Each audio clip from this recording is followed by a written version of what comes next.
Welcome to the Team Us podcast. We're Ted and Ashley Slater.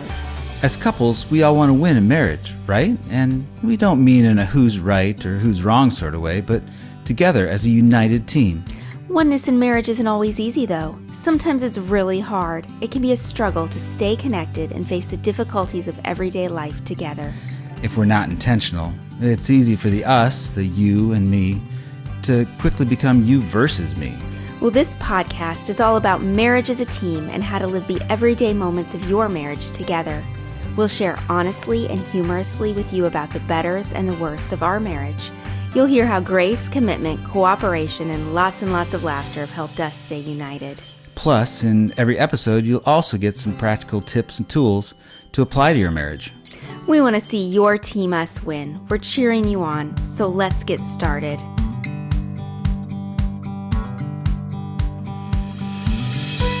Hey everybody, welcome back to the Team Us podcast. Welcome back to episode number 5. Yeah. Well, today we're talking about conflict because it can make or break how we live out life as a team. We're going to look at how to work through conflict in ways and times that unite us as couples, because when we do, we can view conflict as an adventure rather than a threat.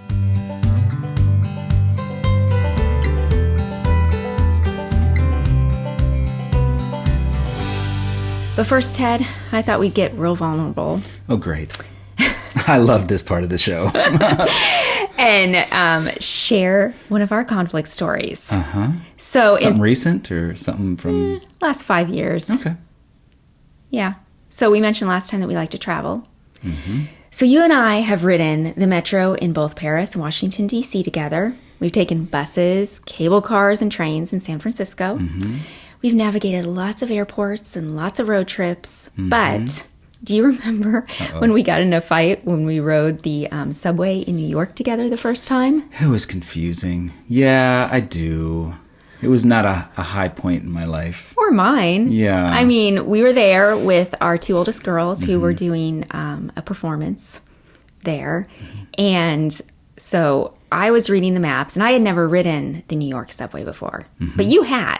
I had. I knew enough that it could be confusing. If you got on the wrong train, it would take you to the wrong place, or it would skip certain stops. Yeah. So we got on the train, right? And right. I was like, is this the express? Is this the regular? Is it going to skip our stop and go on to the next one? I had all these questions. And I didn't have answers. All I knew is that we wanted the blue A line. And it was pretty clear that it was the blue A line, right? Right. And so I just kept saying, you were looking more and more frazzled. And you're asking me, okay, is it the express or the local? And I'm like, right. I don't know. It's the blue A line. We need the blue A line. And so we just kind of went back and forth while we were riding the subway. Oof. So you're getting increasingly frustrated. Yeah. I'm getting, I think, doubtful of my ability and insecure, but also a little frustrated because I did do my research. You had. But I also didn't know all the ins and outs of the subway. So by the time we get off, which it was the right train. It certainly was. And we drop our girls off at their rehearsal for their performance. We're pretty upset at each other, pretty agitated. And so we end up, I think, in this little like deli coffee shop.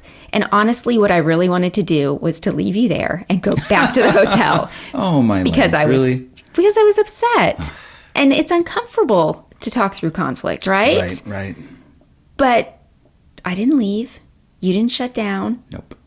And we sat there and talked about it, even though it was really, really uncomfortable. Was this that little deli? Was it drizzly outside? No, that was a different okay. time. Different time. Yeah, we were in New York a lot that year. Yeah, we sure were. Just because of different things with our kids. And at this deli, was I eating a lot of pickled cucumbers? No, I this one. don't think so. I don't actually remember what we ate. Probably because we were trying to work through conflict. We worked through it, right? We did. Yeah. Yeah. We did. And I actually think that the most important part of the story is that we were both determined to work through the conflict, no matter how uncomfortable it was. It took a lot of humility, a lot of confession, a lot of just sort of explaining this is why I did what I did, but I apologize. Yeah, and just really being committed to work through it. And I think also we both realized at this point in our marriage that conflict can actually be an adventure, not a threat. Right? Oh, certainly. People, when I have talked about this in different interviews over the years, people are like, what? Conflict as an adventure? What in the world do you mean? Right, because we usually think of an adventure as something you embark on, voluntarily, and it's exciting and thrilling and upbeat and happy and all that. Right, unless you're like Bilbo Baggins. Bilbo Baggins from The Hobbit. The Hobbit. He liked a simple life. He did not like adventure. What did he say? I'm trying to remember what he said. He said something about, I don't want adventures because they're nasty, disturbing things that make you late for dinner. Right. Or something like that. Uncomfortable. Exactly. That's what he told Gandalf. And if we really think about it, in some way he's right. Adventures aren't simply these exciting, thrill-seeking activities. Mm-hmm. Merriam-Webster even points to an adventure as being an undertaking, usually involving danger and unknown risks. Does sound like an adventure. Yeah. I mean, it's because they challenge and stretch us in ways that force us to change. I mean, yeah, there's excitement, but that may not always feel exciting. Adventures can elicit fear and discouragement and, maybe even the desire to give up and go home. Sure. You see that a lot in these movies, the superhero movies or stuff that we would say is adventurous, and the participants are often not enjoying the adventure. Right, they're not. Mm-mm. Okay, so what does that have to do with marriage and conflict, right? Mm-hmm. Well, dealing with conflict in marriage can be uncomfortable and inconvenient, as we shared in our Subway story. It disturbs our status quo and can even disturb our dinner plans or, our date nights, I guess we should call them. And I think sometimes we react like Bilbo did. We say, sorry, I don't want any conflict. Thank you. Not today. And I know in our early days of our marriage, that's how I felt. I would avoid conflict. I talk a lot about that in the book. Right. I remember it was like sweeping under the rug. Mm-hmm. It was like there was some conflict. I knew something had gone on, but then we just didn't talk about it. Right. And it felt like it was always there and not resolved. Right. Because I just didn't know how to talk about it. Right. It was easier to try to deal with it on my own, and then I would be okay, but we never, after a few days, but we never resolved the issue. So it would come up again. Yeah, and it was just like there's something subtle and simmering. That's alliteration, by the way. Right. Subtle and simmering underneath the surface, in our relationship, that I knew something was not quite right. Right. But over the years, I've stopped running from conflict, and we've started viewing it as an adventure, that it can be dangerous and risky undertaking, but it's worth it. Right. It's brought good to our relationship. I think it strengthened us. Absolutely. And I think that a big thing is, as we've worked through each conflict, it gives us confidence when we face future conflicts. That we can make it through. Right. We go, okay, we've gotten through a hard, uncomfortable thing before, we can do it again. So, okay. So viewing conflict as an adventure is a start. It addresses kind of our heart attitude toward conflict. But what does it mean to face conflict as a team? Or, in other words, what are the ways we want to work together through conflict? And I think that it really requires that we die to ourselves. James, in the New Testament, in the book of James, he asks a rhetorical question, right? He's like, what causes conflict among us? Right. I remember a sermon 10, 15, 20 years ago that went through this. And it was your passions warring within you, basically wanting your own way, darn it. And when you don't get your own way 100%, there's conflict because there's somebody preventing you from having your own way, darn it. Right. And okay, so our natural inclination is to have things our own way. Absolutely. And we even talked about this back in episode 3 when we talked about killing those old habits. Mm-hmm. Right? It takes time to kill those old habits, and it's natural for us to think of me first and foremost. Think about Adam and Eve after the fall. What was the first thing Adam did? He essentially blamed God. Right. For giving me this woman. She messed up, yeah, but this mess up would not have happened if you hadn't provided her to me. Right. So he very much went into a me first attitude. How can I protect myself? And I think we often do that too, right? Yeah, of course. In our relationships. But what would happen if in our arguments we decided to rebel against that me first attitude? What if we approached conflict with a team first attitude? Team first attitude, right. Right. So if we think back to episode 1 and how we define team, a team is more than one person coming together for a common purpose or goal. A team works together for the united good, not merely their individual interests. They put the long-term health of their relationship and its mission ahead of their own personal agenda. And that doesn't come naturally. It's got to be intentional. Right. It's hard. I mean, I think each time you do it, it gets easier because it becomes more natural. More natural, sure. Right? It's You practice. develop the habits, you develop the muscle memory. Yeah. Practice makes progress. Right. Like we talked about. Yep.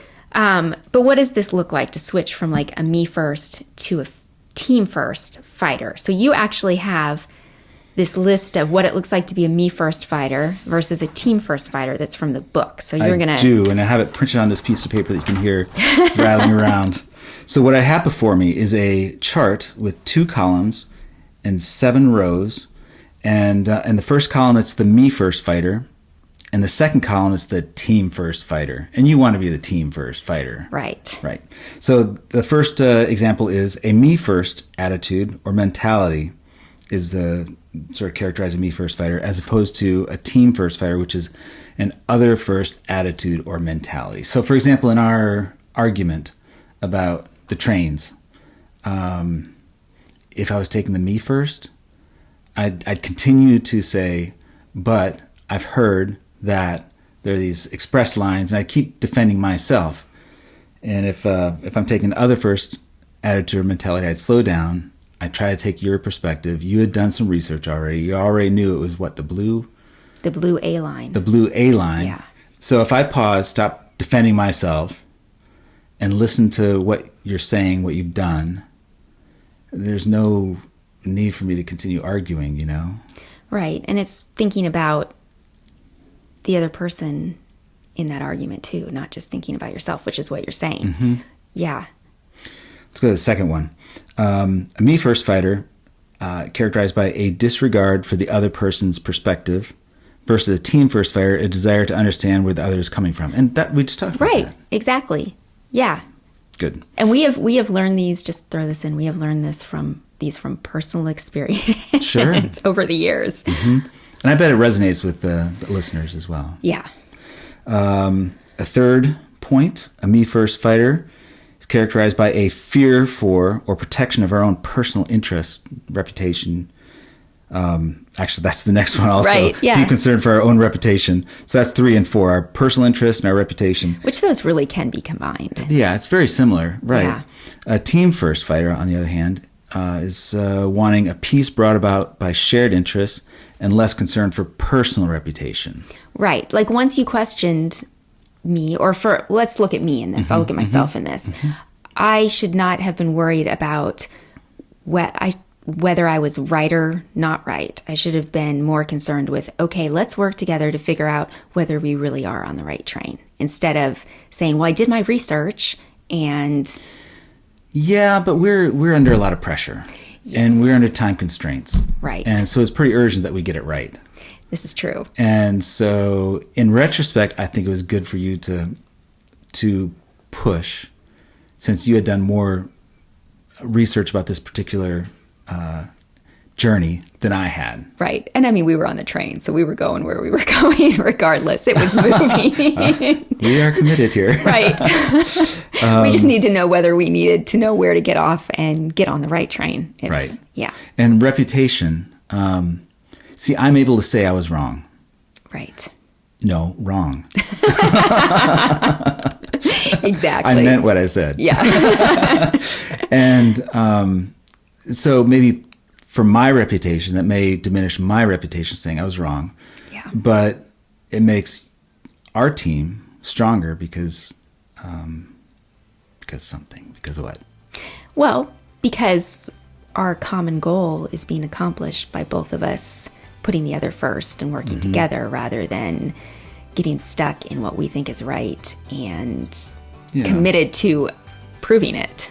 And I think there's a strength in our team when we can admit we were wrong. Right.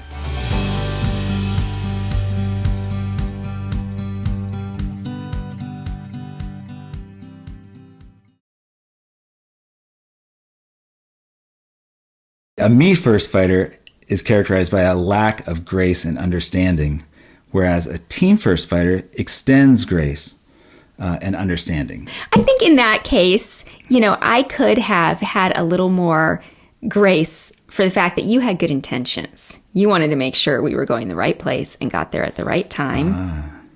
So I could have had more grace in the that situation. tells me that reminds me that maybe we could have used the sandwich method at that point, where you could have said, Ted, I know you've done your research.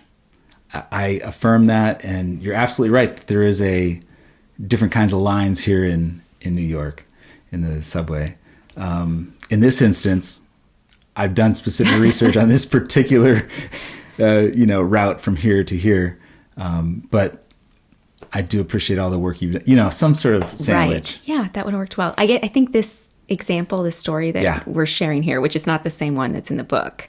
The book is an apostrophe one, but you'll have to read the book for that my one. lands, that's hilarious. This story illustrates that we were right not to apply to the Amazing Race. Oh, yeah, the pressure, it would have been humiliating, which is maybe a good thing to be humiliated. Right.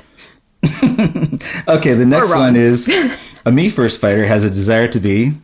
Right, which we just talked about. And a team first fighter is relinquishing of the need to be right. Yeah.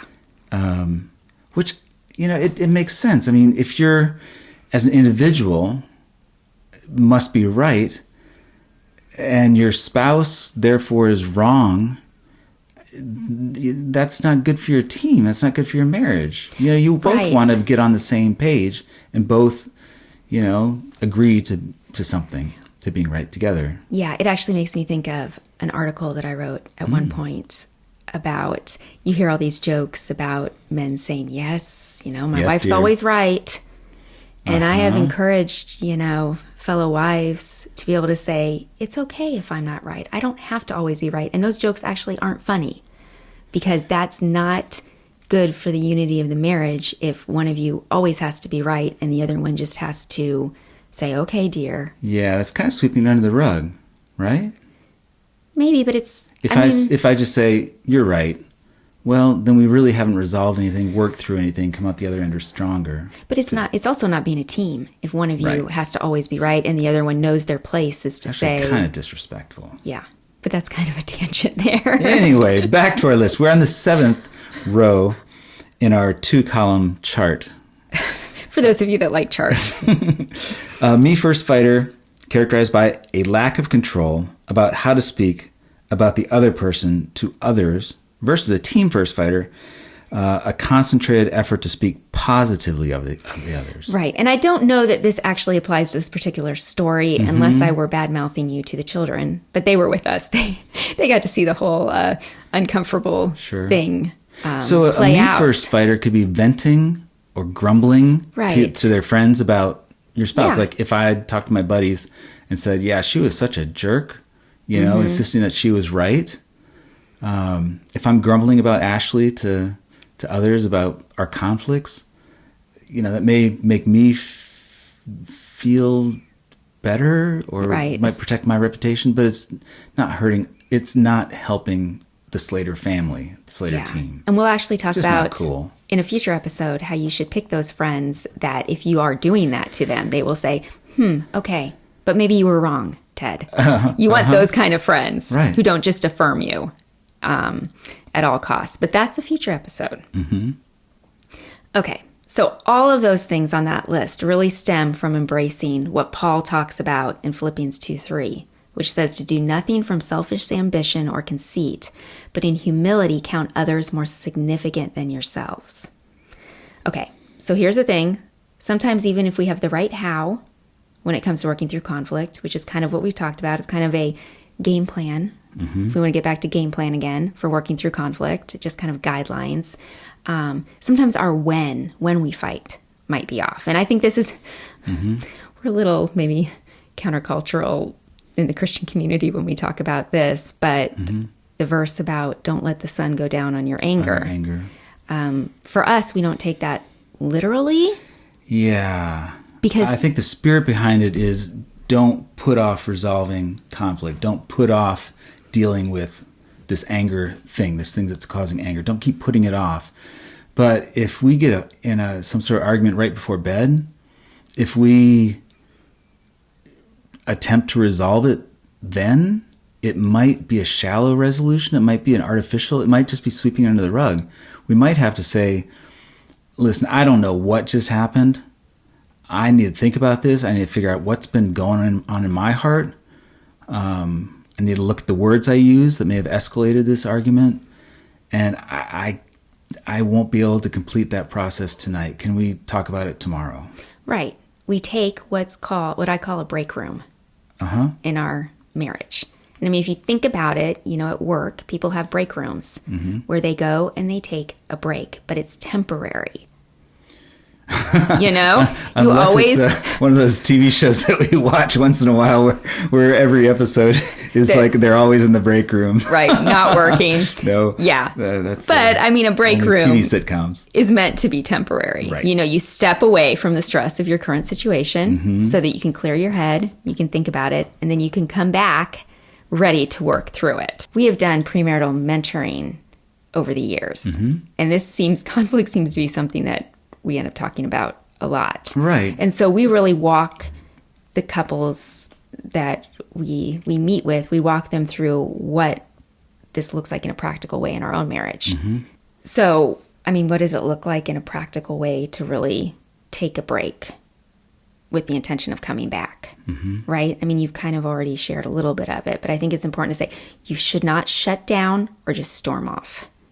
You really should, as you said, say, okay, I can't do this right now. I do want to work through it, but I need to come back to it later. Right. And if conflict is kind of like an adventure, then when you're in the midst of it, see yourself as, the superhero, where you find the energy, you find, the commitment to say, I want to resolve this. I want to work through this. But right now, I don't know what to do. Don't know what to say. I'm at a loss. Can we take some time apart to figure out what's been going on, what this is all about? I need to take some time to check my heart, check my attitude, and just then come back at some point. Soon, hopefully within a day, and then you'll be better equipped to resolve it. Right, and work through it. And you may work through it during that time. Maybe you think of your communication sandwich if you need to have one in that situation. There's a book that we've read, right, for men only, for women only. Yeah, exactly. And in there, they actually talk about how it takes men longer to process this new information, especially when there's conflict. Right. So if the wife is like, I know how to process this, let's just deal with it, let's work through this. Well, the husband may be like, I can't right now. I literally physically can't. I need some time just to review what just happened. Right. And sometimes if you push it, it's just going to escalate. And I've seen that with us. Sometimes I will push it and you may get defensive rather than really take the time to think about it because you feel attacked. But once you've had time to think about it, then we're able to have a better conversation. Right, get away from the heat of the moment. But I didn't know that for years in our marriage. I didn't realize that it took you longer to process it than it did me. So that once we read that, I think it was a couple years ago, it was eye-opening. It was so helpful. And it plays into this break room idea too. Back to your chart, a team-centered mentality is thinking of the other. And right there, you're thinking of me. Sometimes I can't process things as quickly as you can. So you're thinking of me, and that helps us get on the same page, resolve the conflict. Right, and it keeps me from saying things I shouldn't say, too. Never done that before. Oof. All right, so to review. Yes. There's no question that learning to face conflict as a team takes work. It's not something most of us are naturally inclined to. Absolutely. And it's certainly not always easy. It's uncomfortable. Absolutely. And it can make us late for date night sometimes, or it can make date night very uncomfortable. But when we choose to put the long-term health of our marriage and its mission ahead of our personal agenda, it's well worth the effort. Not only are we strengthening and deepening our marriage, but we're ultimately choosing to reflect Christ. So we have an S-Time challenge. Is this the end? This is the end. I think we talked about a lot. We have talked a lot about a lot. All right, so Yeah. what S-Time challenge do we have Watch for a them? movie? No, that is not every S-Time Eat food? challenge. Well, okay, here's what I Okay. was thinking. I was thinking take some time. Something adventurous. Yeah, to think back to an adventure that you've had. And I would say pick an adventure that is overall positive, but that included some sort of challenge that you had to work, that was uncomfortable, and you had to work together to overcome. And then think about how you did that and what worked well for you, what didn't work well, and how you can apply that to the next time you have conflict with each other. How can you face it together? And I think that our New York subway one is one of those adventures for us. I think we came through it better and stronger for having worked together. I agree. I think the next time we're on the subway, we're going to handle it much differently. Absolutely. Yes, dear. Well, we hope this was encouraging and helpful to you. And remember, we're cheering on your Team Us.